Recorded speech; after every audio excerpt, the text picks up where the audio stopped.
இயேசு கிறிஸ்துவின் இனிய நாமத்தில் வாழ்த்துக்கள். இந்த நாளிலும் மல்கியா தீர்க்கதரிசியின் புஸ்தகம் 2வது அதிகாரம் 1ஆம் வசனத்திலிருந்து 9ஆம் வசனம் வரையிலும் நாம் கற்றுக்கொள்ளப் போகிறோம். ஆசாரியர்களுக்கான உபதேசங்களாக இவைகள் மல்கியாவின் மூலமாக ஆண்டவர் கொடுக்கிறார். என் தூதன் என்று மல்கியாவை அழைத்தாரே, அந்த தூதனை கொண்டு ஆண்டவர் அவர்களுக்கு கட்டளை கொடுக்கிறார். இன்றைக்கும் வசனத்தின்படி ஆசாரியர்களாக அழைக்கப்பட்டிருக்கிற விசுவாசிகளாகிய நமக்கும் இப்படிப்பட்ட கட்டளையானது நமக்கு கொடுக்கப்பட்டிருக்கிறது என்பதை உணர்ந்து இந்த கட்டளைகளை பெற்றவர்கள் ஆண்டவரோடு கூட எப்படிப்பட்ட வாழ்க்கை வாழ வேண்டும், சமுதாயத்தில் எப்படி அவர்கள் நடந்து கொள்ள வேண்டும், இவைகளில் தேவனுக்கும் சமூகத்துக்கும் இடையில் விசுவாசிகள் ஆசாரியர்களுக்கு இருக்க வேண்டிய உறவுகள் பாதிக்கப்படும் என்று சொன்னால் என்னென்ன தண்டனைகள் வரும் என்கிற காரியத்தை இங்கே மல்கியாவின் மூலமாக ஆண்டவர் எழுதி வைத்திருக்கிறதை நாம் பார்க்க வேண்டும்.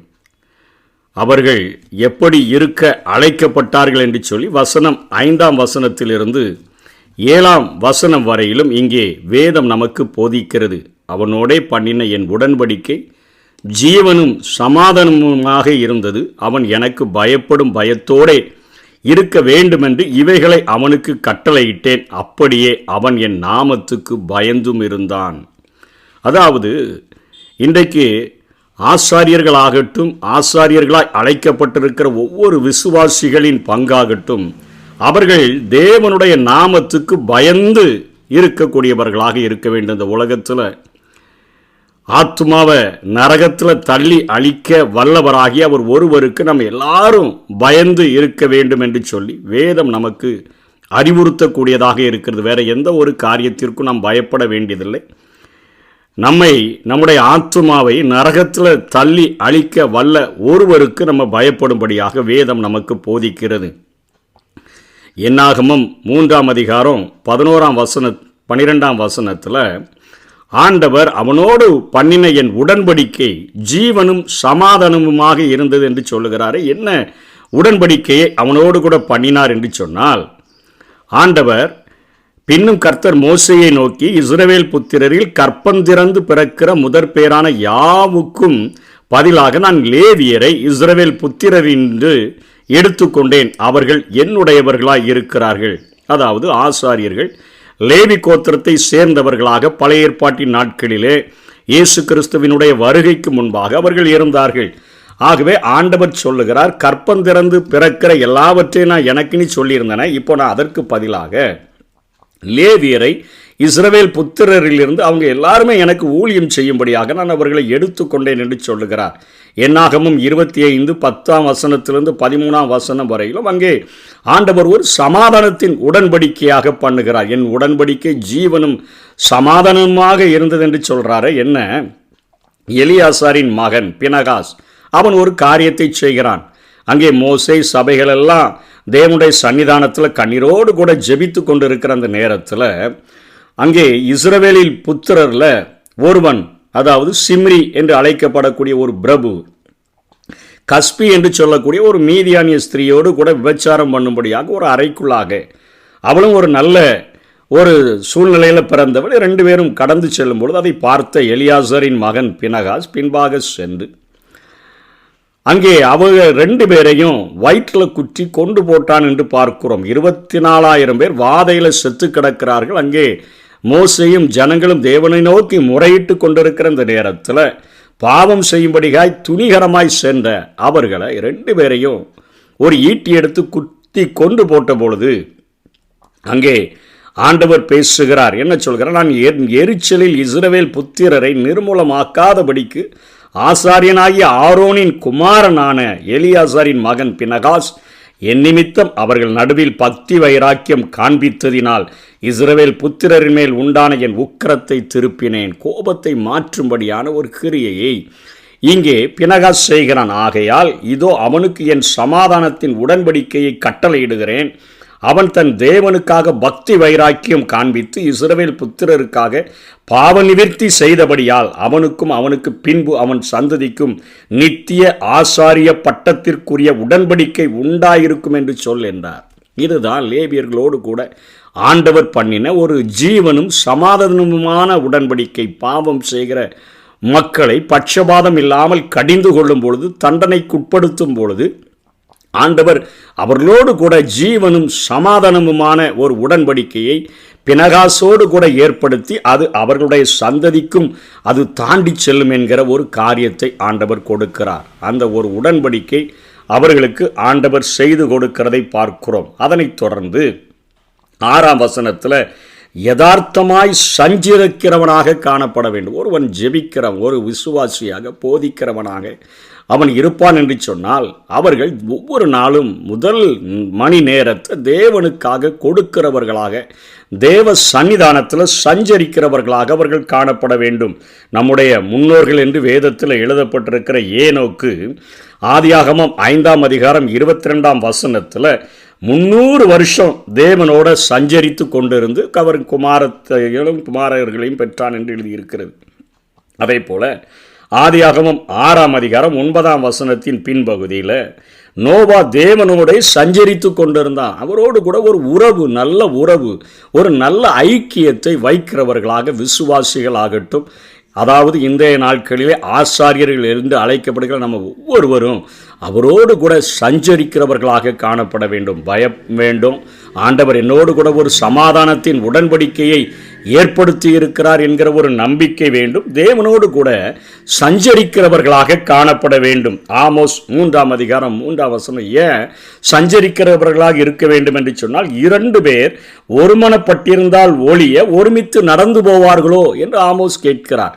தேவனும் நாமும் ஒருமனப்பட்ட ஒரு காரியங்களுக்குள்ளாக வரும்பொழுது தேவனுடைய சித்தத்தை அறிகிறதற்கு, தேவனுடைய பிரதான நோக்கத்தை அறிகிறதற்கு, அவர் என் மேலே வைத்திருக்கிற அந்த செவையான பாதையை அறிந்து கொள்ளுகிறதற்கு நான் ஒவ்வொரு நாளும் அவரோடு கூட சஞ்சரிக்கிறவனாக காணப்பட வேண்டும் என்று சொல்லி நாம் பார்க்கிறோம். அதே போல அவர்கள் அநேகரை அக்கிரமத்தினின்று திருப்பினான் என்று ஆசாரியர்களை குறித்து இங்கே மல்கியாவின் மூலமாக ஆண்டவர் பேசுகிறார். என்னோடு கூட யதார்த்தமாய் சஞ்சரிக்கிறவனாக காணப்பட்டான், பயப்படுகிறவனாக காணப்பட்டான், ஜீவனும் சமாதானமுமான உடன்படிக்கையை கைக்கொள்கிறவனாக காணப்பட்டான், அநேகரை அக்கிரமத்தினின்று திருப்புகிறவனாகவும் காணப்பட்டான் என்று சொல்லி பார்க்கிறோம்.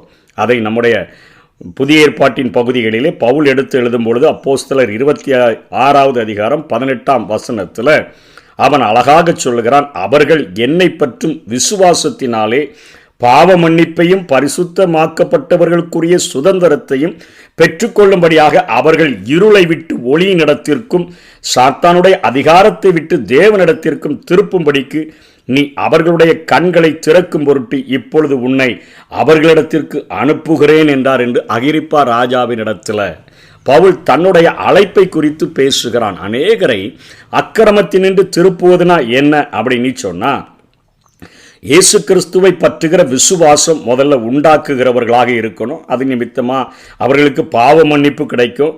பரிசுத்தமாக்கப்பட்டதினால கிடைக்கக்கூடிய சுதந்திரத்தை அவர்கள் பெற்றுக்கொள்வார்கள். இருளினிலிருந்து வெளியினிடத்திற்கு அவர்கள் வருவார்கள். சாத்தானின் அதிகாரத்தில் நின்று தேவனிடத்திற்கு திரும்புவார்கள். இதைத்தான் அக்கிரமத்தினின்று திருப்பினான் என்று வேதம் நமக்கு சொல்லுகிறது. பாவ மன்னிப்பை வாங்கி கொடுக்கணும். பரிசுத்தமாக்கப்பட்டவர்களுக்குரிய சுதந்திரத்தை அவர்கள் அறிந்து கொள்ளும்படியாக அவர்களுக்கு போதித்து அதை பெற்றுத்தரணும். ஒளியினிடத்திற்கு அவர்களை இருளிலிருந்து அழைச்சி கொண்டு வரணும். அங்கே சாத்தானுடைய அதிகாரத்திலிருந்து அவர்களை பிடுங்கி எடுத்து பலவான முந்தி கட்டி இயேசு கிறிஸ்துவினுடைய ஆளுகைக்கு உட்படுத்துகிறவர்களாக இருக்கணும். அதற்கு அவர்களுடைய கண்களை திறக்கும் பொருட்டு நான் உன்னை ஏற்படுத்தினேன் என்று சொல்லி ஆண்டவர் சொல்லுகிறதை பார்க்கிறோம். அதே போல யாக்கோபு 5ஆம் அதிகாரம் 19-20 சகோதரரே, உங்களில் ஒருவன் சத்தியத்தை விட்டு விலகி மோசம் போகும்பொழுது மற்றொருவன் அவனை திருப்பினால் தப்பிப்போன மார்க்கத்தினின்று பாவியை திருப்புகிறவன் ஒரு ஆத்துமாவை மரணத்தினின்று ரட்சித்து திரளானை பாவங்களை மூடுவான் என்று அறிய கடவன். இதுதான் இன்றைக்கு ஒவ்வொரு விசுவாசிகளின் தலையாகிய கடமையாக வேதம் நமக்கு கற்பிக்கக்கூடியதை நாம் பார்க்க முடியும். அதனைத் தொடர்ந்து ஆசாரியனுடைய உதடுகள் அறிவை காக்க வேண்டும். வேதத்தை அவன் வாயில் தேடுவார்களே, வசனத்தை ஒவ்வொரு நாளும் உட்கொள்ளுகிறவர்களாக இரவும் பகலும் கர்த்தருடைய வேதத்தில் தியானமாக இருக்கிற மனுஷன் பாக்கியவான். இன்றைக்கு சாத்தானுக்கே அத்தனை சத்தியங்கள் தெரியும் பொழுது இன்றைக்கி விசுவாசிகளாய் அழைக்கப்பட்ட நம்ம வேதத்தை எந்த அளவுக்கு நேசித்து அந்த திருவசனமாகிய ஞான பாலின் மேலே எவ்வளோ வாஞ்சியாக இருக்கணும். வேதத்தை நம்முடைய வாயில், ஒரு தேவனை அறிந்த பிள்ளைகளுடைய வாயில், விசுவாசிகளின் வாயில், இன்றைக்கு புதிய ஏற்பாட்டின் ஆசாரியர்களாக இருக்கக்கூடிய நம்முடைய வாயில் அவர்கள் தேடுவார்களே, அவன் சேனைகளுடைய கர்த்தரின் தூதன். இந்த புதிய ஏற்பாட்டு யுகத்தில் தேவன் எழுப்புகிற எந்த ஒரு விசுவாசியும் ஆசாரியர்களாகவும் இங்கே சொல்லப்பட்ட குணாதிசயங்களை உடையவர்களாகவும் இருக்க வேண்டும். எபிரேயர் 10:19-22 வரையிலும், சகோதரரே, நாம் பரிசுத்த ஸ்தலத்தில் பிரவேசிப்பதற்கு, அன்றைக்கு பிரதான ஆசாரியன் தான் அந்த பரிசுத்த ஸ்தலத்தில் பிரவேசித்தா. இப்போ எல்லாருக்கும் அந்த அழைப்பு கொடுக்கப்படுகிறது. பரிசுத்த ஸ்தலத்தில் பிரவேசிப்பதற்கு இயேசுவானவர் தமது மாம்சமாகிய திரையின் வழியாக புதிதும் ஜீவனுமான மார்க்கத்தை நமக்கு உண்டு பண்ணினபடியினால் அன்றைக்கு அவர்கள் பிரவேசிக்க கூடாதபடிக்கு ஒரு திரை இருந்தது. ஆசாரியன் மாத்திரம் அதை விலக்கிவிட்டு உள்ளே பிரவேசிக்கிறவனாக இருந்தான்.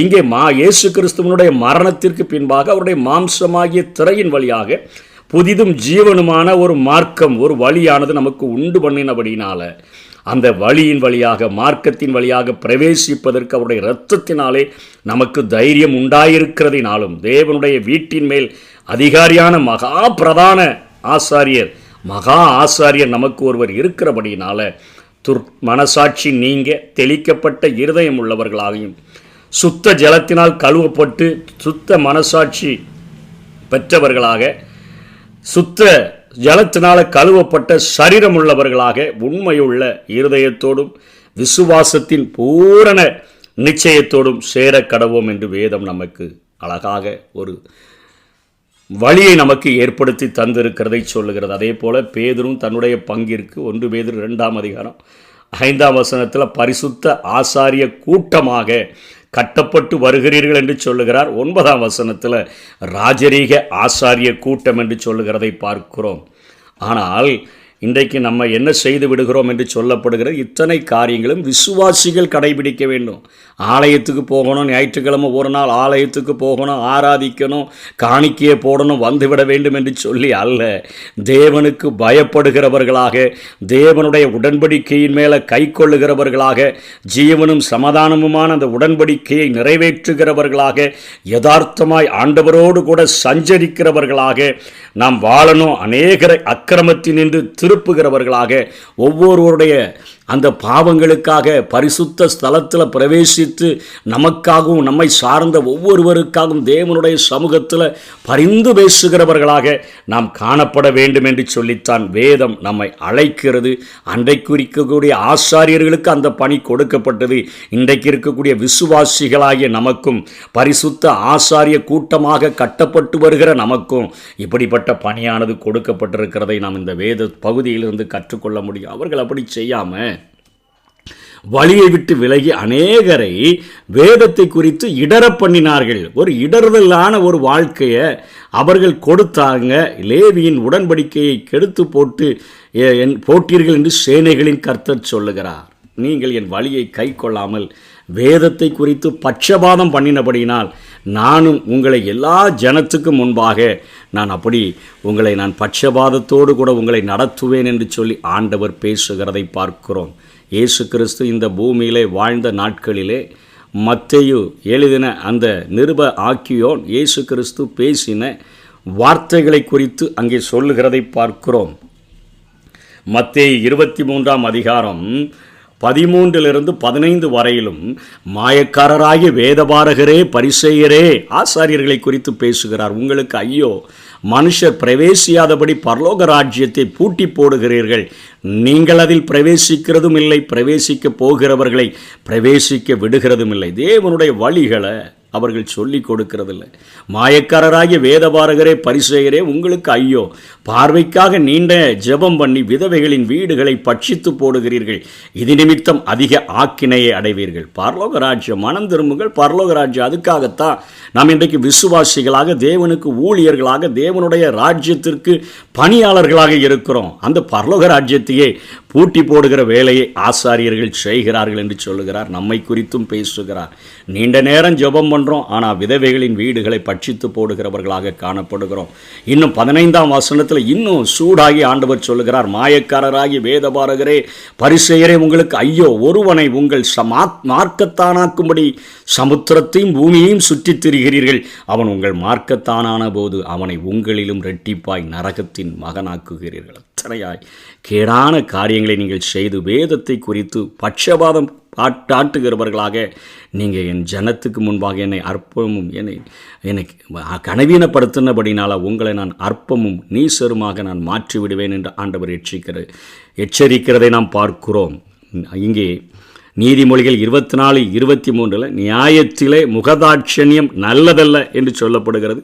லேவியராகமும் 19:15 நியாய விசாரணையில் அநியாயம் செய்யாதிருங்கள், சிறியவனுக்கு முகத்தாட்சியம் நம்ம காட்டக்கூடாது, பெரியவனுடைய முகத்துக்கு அஞ்சாம நம்ம நியாயமான தீர்ப்பு செய்ய வேண்டும் என்று சொல்லி வேதம் அது கற்றுக் கொடுக்கக்கூடியதாக இருக்கிறது. தேவனுடைய வழியை விட்டுட்டு பட்சபாதம் பண்ணுகிற அந்த ஆசாரியர்களுக்கு ஆண்டவர் கொடுக்கிற தண்டனையைத்தான் இங்கே மல்கியா தொடங்குகிறார். நீங்கள் கேளாமலும் என் நாமத்துக்கு மகிமையை செலுத்தும்படி இதை சிந்தியாமலும் இருந்தால் நான் உங்களுக்குள்ளே சாபத்தை அனுப்பி உங்கள் ஆசீர்வாதங்களையும் சாபமாக்குவேன். ஆசாரியர்களை ஆசீர்வாதத்தின் வாய்க்காலாக மாற்றியிருந்த ஆண்டவர் அந்த ஆசீர்வாதத்துக்கு பதிலாக உங்களை சாபத்துக்கு சாபமுள்ளவர்களாய் மாற்றி விடுவேன் என்று ஆண்டவர் சொல்கிறார். அப்படிப்பட்டவர்களை சபித்தேன் என்று ஆண்டவர் சொல்லுகிறதை பார்க்கிறோம். 3ஆம் வசனத்தில் இதோ நான் உங்களுடைய பயிரை கெடுத்து, பயிர் என்பது பயிரையும் எபிரேய மொழியிலே குறிக்கிறது, அவர்களுடைய சந்ததியையும் குறிக்கிறது. சந்ததியை கெடுத்து உங்கள் பண்டிகைகளின் சாணியையே உங்கள் முகங்களில் இறைப்பேன், அதாவது கனவீனப்படுத்தி விடுவேன் என்று ஆண்டவர் சொல்லுகிறார். அதனோடே கூட நீங்களும் தள்ளுபடி ஆவீர்கள். நீங்கள் எனக்கு ஒரு பிரயோஜனமும் இல்லைன்னா, கசப்பான பழங்களை தந்து கொண்டு இருக்கக்கூடியவங்களாக இருந்தீங்கன்னா, இந்த பூமியில் நிலத்தை கெடுக்கிறவர்களாக வாழ்ந்தீங்கன்னு சொன்னால், ஒரு பிரயோஜனமற்ற ஒரு வாழ்க்கை வாழ்ந்தீங்கன்னு சொன்னால், உங்களை என்னுடைய சமூகத்தின் என்றும் என்னுடைய பணியின் என்றும் நான் உங்களை தள்ளி போடுவேன், தள்ளுபடி ஆவீர்கள் என்று சொல்லி ஒரு எச்சரிப்பை கொடுத்து முடிக்கிறதை பார்க்கிறோம். ஆண்டவருடைய சமூகத்தில் அவருடைய உடன்படிக்கையை கை கொண்டு யதார்த்தமாய் ஆண்டவரோடு கூட சஞ்சரிக்கிறவர்களாக, அவருக்கு பயப்படுகிறவர்களாக, அக்கிரமத்தினின்று அநேகரை திருப்புகிறவர்களாக, நமக்காகவும் மற்றவர்களுக்காகவும் பிதாவின் சன்னிதானத்தில் பரிந்து பேசுகிறவர்களாக நாம் நம்முடைய வாழ்க்கையை அர்ப்பணிப்போம். கர்த்தர் தாமே நம்மை ஆசீர்வதிப்பாராக. ஆமென். எண்ணங்கள் ஏக்கங்கள் உமதாகணும், இன்னும் அதிகமாய் நேசிக்கணும், உன்னத பணி செய்ய வேண்டும் என் உயிர் இருக்கும் வரை, உன்னத பணி செய்ய வேண்டும் என் உயிர்